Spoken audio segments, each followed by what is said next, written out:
News first channel ವೀಕ್ಷಕರಿಗೆ ಭವಿಷ್ಯ ಈ ದಿನ ಕಾರ್ಯಕ್ರಮಕ್ಕೆ ಸ್ವಾಗತ. ಮೊದಲು ಮೇಷರಾಶಿ. ಮೇಷರಾಶಿಯ ಪ್ರೇಮಿಗಳಿಗೆ ತುಂಬ ಗೊಂದಲಮಯವಾದಂತಹ ದಿವಸ. ಕೆಲವಾರು ವಿಚಾರಗಳಿಗೆ ಯಾವ ತೀರ್ಮಾನಕ್ಕೆ ಬರಬೇಕು ಅಂತ ಹೇಳಿ ಗೊತ್ತಾಗದೇ ಇರುವಷ್ಟು ಗೊಂದಲಗಳು ನಿಮ್ಮನ್ನು ಕಾಡುವಂಥದ್ದಾಗುತ್ತೆ. ಆ ಗೊಂದಲದ ಮಧ್ಯದಲ್ಲಿ ಸರಿಯಾದಂತಹ ತೀರ್ಮಾನವನ್ನು ಮಾಡಲಿಲ್ಲ ಅಂತ ಆದರೆ ನಿಮ್ಮ ವೈಯಕ್ತಿಕವಾದ ಕೆಲವು ವಿಚಾರಗಳಿಗೆ ತೊಂದರೆ ಆಗುತ್ತೆ ಅನ್ನುವಂತಹ ಎಚ್ಚರಿಕೆ. ಬೇರೆಯವರ ಸಹಾಯದಿಂದ ನಿಮಗೊಂದಷ್ಟು ತೃಪ್ತಿ ಸಿಕ್ಕುತ್ತೆ. ಬೇರೆಯವರು ಏನೋ ಸಲಹೆಗಳನ್ನು ಕೊಡ್ತಾರೆ, ಸೂಚನೆಗಳನ್ನು ಕೊಡ್ತಾರೆ, ಅಥವಾ ಮಾರ್ಗದರ್ಶನವನ್ನು ಕೊಡ್ತಾರೆ, ಹೀಗೆ ಮಾಡಬೇಕು ಅನ್ನುವಂತಹ ರೀತಿಯನ್ನು ಹೇಳಿಕೊಡ್ತಾರೆ. ಅದು ನಿಮಗೆ ಸಹಾಯಕವಾಗುತ್ತೆ ಅಂತ ಅರ್ಥ. ಕಾರ್ಯಕ್ಷೇತ್ರದಲ್ಲಿ ಗಣನೀಯವಾದಂತಹ ಸಾಧನೆಯನ್ನು ಮಾಡ್ತೀರಿ. ಅದು ನಿಮಗೆ ಹೆಚ್ಚಿನ ಹೆಸರನ್ನು, ಗೌರವವನ್ನು, ಮರ್ಯಾದೆಯನ್ನು ತಂದುಕೊಡ್ತಕ್ಕಂಥದ್ದು. ಹೊಸ ಸ್ನೇಹಿತರನ್ನು, ಹೊಸ ಜನರನ್ನು ನಿಮ್ಮ ಹತ್ರ ಆಕರ್ಷಣೆ ಮಾಡಿಕೊಳ್ತೀರಿ. ಅದು ನಿಮ್ಮಲ್ಲಿರತಕ್ಕಂತಹ ವಿಶೇಷವಾದಂತಹ ಗುಣಲಕ್ಷಣಗಳಲ್ಲಿ ಒಂದಾಗಿರುತ್ತೆ. ಮಾನಸಿಕವಾದಂತಹ ಶಾಂತಿಗೋಸ್ಕರವಾಗಿ ದುಡಿದ ಹಣವನ್ನು ಸ್ವಲ್ಪ ಮಟ್ಟಿಗೆ ಖರ್ಚು ಮಾಡಬೇಕು. ಅಂದರೆ ಸಂಪಾದನೆ ಮಾಡ್ತಕ್ಕಂತಹದ್ದು, ನಾವು ಮಾಡುವಂತಹ ನೌಕರಿಯಿಂದ ನಮಗೆ ಬರುವಂತಹ ಆದಾಯ, ಇದೆಲ್ಲ ಒಂದು ಭಾಗ. ಆದರೆ ನಮ್ಮ ಖುಷಿಗೋಸ್ಕರವಾಗಿ ಒಂದಷ್ಟು ಹಣವನ್ನು ಸಂಪಾದನೆ ಮಾಡಿಕೊಂಡು ಅದನ್ನು ನಮ್ಮ ತೃಪ್ತಿಗೋಸ್ಕರವಾಗಿ ಒಳ್ಳೆಯ ಕೆಲಸಕ್ಕೆ ಖರ್ಚು ಮಾಡ್ತಕ್ಕಂಥದ್ದು ಇದೆಯಲ್ಲ, ಅದು ಬಹಳ ವಿಶೇಷವಾದಂಥದ್ದು. ಆತ್ಮವಿಶ್ವಾಸದ ಜೊತೆಯಲ್ಲಿ ಎಲ್ಲ ಕೆಲಸಗಳನ್ನು ಪ್ರಾರಂಭ ಮಾಡಿ ಶುಭ ಇದೆ. ಆತ್ಮವಿಶ್ವಾಸ ಅಂತಕ್ಕಂಥದ್ದು ಆ ಕೆಲಸವನ್ನು ಗುರಿಮುಟ್ಟುವವರೆಗೆ ಕರ್ಕೊಂಡು ಹೋಗುತ್ತೆ.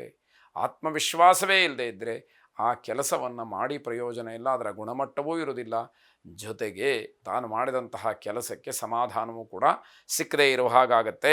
ಕುಲದೇವತಾ ಪ್ರಾರ್ಥನೆಯನ್ನು ಮಾಡಿ ಶುಭವಾಗಿ. ವೃಷಭ ರಾಶಿ.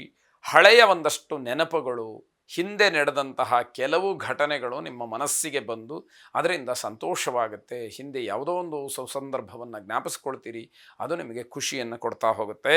ಈ ದಿವಸ ಉತ್ತಮವಾದಂತಹ ವಾತಾವರಣವನ್ನು ನೋಡ್ತೀರಿ, ಮನಸ್ಸಿಗೆ ಆನಂದ ಹುಟ್ಟುತ್ತಾ ಇರುತ್ತೆ. ಪ್ರವಾಸ ಅಥವಾ ಇನ್ನೇನಾದರೂ ವಿಶೇಷವಾದಂತಹ ಒಂದು ಪ್ರಯಾಣವನ್ನು ಮಾಡಬೇಕು ಅಂತಾದರೆ ಆ ವಿಚಾರವಾಗಿ ಕುರಿತು ಚರ್ಚೆಯನ್ನು ಮಾಡ್ತೀರಿ. ಮಾನಸಿಕವಾಗಿ ಅದು ನಿಮಗೊಂದಷ್ಟು ಉಲ್ಲಾಸವನ್ನು ತರ್ತಕ್ಕಂಥದ್ದಾಗತ್ತೆ. ಜೀವನದ ಅನುಭವ ನಿಮ್ಮನ್ನು ಪರಿವರ್ತನೆಗೆ ದಾರಿ ಮಾಡಿಕೊಡುತ್ತೆ. ನಿಮಗಾಗತಕ್ಕಂತಹ ಯಾವ ಅನುಭವ ಇದೆ, ಆಗಿರುವಂತಹ ಅನುಭವ ಇದೆ, ಅದು ನಿಮ್ಮಲ್ಲಿರುವಂತಹ ಕೆಲವು ವಿಚಾರಗಳನ್ನು ತಿದ್ದಿಕೊಳ್ಳುವುದಕ್ಕೆ, ಪರಿವರ್ತನೆ ಮಾಡೋದಕ್ಕೆ, ಬದಲಾಗೋದಕ್ಕೆ ಸೂಚ್ಯವಾಗಿ ಪ್ರೇರೇಪಿಸ್ತಕ್ಕಂಥದ್ದಾಗತ್ತೆ. ದಾಂಪತ್ಯ ಜೀವನದಲ್ಲಿ ವಿಶೇಷವಾದಂತಹ ಸುಖ ಸಂತೋಷವನ್ನು ಕಾಣ್ತೀರಿ. ನೀವು ಅಂದುಕೊಂಡಂತಹ ಕೆಲವು ಕೆಲಸಗಳ ಪರಿಪೂರ್ಣತೆ ಆಗಿ ಮನಸ್ಸಿಗೆ ತುಂಬ ಸಮಾಧಾನ ಸಿಕ್ಕುವಂಥದ್ದು. ಜೀವನದಲ್ಲಿ ಏನೋ ಒಂದು ರೀತಿಯ ತೃಪ್ತ ಭಾವ ನಿಮಗೆ ಸಿಕ್ತು ಅನ್ನುವ ರೀತಿಯಲ್ಲೇ ಆಗುತ್ತೆ.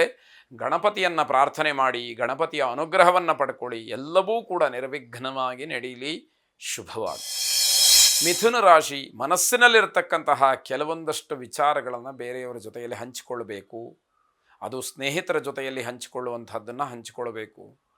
ನಿಮಗಿಂತ ಹಿರಿಯರಲ್ಲಿ ಹೇಳಿಕೊಳ್ಬೇಕಾದಂತಹ ವಿಚಾರಗಳನ್ನು ಹೇಳಿಕೊಳ್ಳಿ. ತಂದೆ ತಾಯಿಯರ ಮಧ್ಯದಲ್ಲಿ ಅಥವಾ ನಿಮ್ಮ ಬಂಧು ಬಳಗದಲ್ಲಿ ಹೇಳಿಕೊಳ್ಬೇಕಾದಂತಹ ವಿಚಾರಗಳಿದ್ದರೆ ಅದನ್ನು ಹೇಳಿಕೊಂಡು ಮನಸ್ಸನ್ನು ಸ್ವಲ್ಪ ಮಟ್ಟಿಗಾದರೂ ಹಗುರ ಮಾಡಿಕೊಳ್ಳಿ ಅನ್ನುವಂಥದ್ದು. ತಂದೆ ತಾಯಿಯರ ದುಃಖಕ್ಕೆ ಕಾರಣರಾಗ್ತೀರಿ, ಅವರ ಮನಸ್ಸನ್ನು ಗೆಲ್ಲಕ್ಕಾಗೋದಿಲ್ಲ. ನಿಮ್ಮ ಬಗ್ಗೆ ತಂದೆ ತಾಯಿಗಳಿಗೆ ದುಃಖ ಅಥವಾ ಬೇಸರ ಇದ್ದೇ ಇರುತ್ತೆ ಅಂತ ಅರ್ಥ. ಆರೋಗ್ಯದಲ್ಲಿ ತುಂಬ ಕಾಳಜಿಯನ್ನು ವಹಿಸಬೇಕಾದಂಥದ್ದು.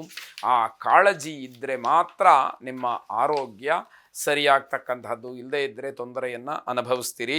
ಹಣದ ಅಡಚಣೆಯೇ ಎಲ್ಲ ಕೆಲಸಗಳಿಗೆ ಕಾರಣವಾಗುತ್ತೆ. ಅಂದರೆ ಯಾವುದೋ ಕೆಲಸ ನಿಂತು ಹೋಗುತ್ತೆ, ಇನ್ಯಾವುದೋ ಕೆಲಸ ಸರಿಯಾಗೋದಿಲ್ಲ, ಕೆಲಸ ಪ್ರಾರಂಭವೇ ಆಗೋದಿಲ್ಲ, ಅವಮಾನವಾಗುತ್ತೆ. ಇದೆಲ್ಲದಕ್ಕೂ ಹಣ ಎಂಬತಕ್ಕಂತಹ ಒಂದು ದ್ರವ್ಯ ಕಾರಣ ಅನ್ನುವಂಥದ್ದು ಗೊತ್ತಾಗುತ್ತೆ. ಭೂ ಸಂಬಂಧವಾದಂತಹ ವ್ಯವಹಾರದಿಂದ ನಷ್ಟವಾಗುತ್ತೆ. ಸಕಾಲದಲ್ಲಿ ಹಣವನ್ನು ಒದಗಿಸ್ಲಿಕ್ಕಾಗದಲೇ ಆ ರೀತಿಯ ನಷ್ಟವನ್ನು ಅನುಭವಿಸಬೇಕಾದಂಥದ್ದಿದೆ. ಇಂಜಿನಿಯರಿಂಗ್ ವಿದ್ಯಾರ್ಥಿಗಳಿಗೆ, ಇಂಜಿನಿಯರ್ಸ್ಗೆ ವಿಶೇಷವಾದಂತಹ ಯಶಸ್ಸಿಗೆ ಈ ದಿವಸ ದಾರಿಯಾಗತ್ತೆ. ಭೂವರಾಹ ಸ್ವಾಮಿಯನ್ನು ಪ್ರಾರ್ಥನೆ ಮಾಡಿ ಶುಭವಾಗಿ. ಕರ್ಕಾಟಕ ರಾಶಿ. ಆರೋಗ್ಯ ಒಂದಷ್ಟು ಸಮಾಧಾನವನ್ನು ಕೊಡ್ಬೋದು, ಅಥವಾ ಆರೋಗ್ಯದಲ್ಲಿ ಏನೋ ಚೇತರಿಕೆ ಕಾಣಬಹುದು, ಮನಸ್ಸಿಗೆ ಸ್ವಲ್ಪ ಏನೋ ಬದಲಾಗತ್ತೆ, ಧನಾತ್ಮಕವಾದಂತಹ ರೀತಿಯಲ್ಲಿ ನನಗೆ ಅನುಕೂಲ ಆಗತ್ತೆ ಅಂತ ಹೇಳಿ ಚಿಂತನೆಗಳು ಬರಬಹುದು.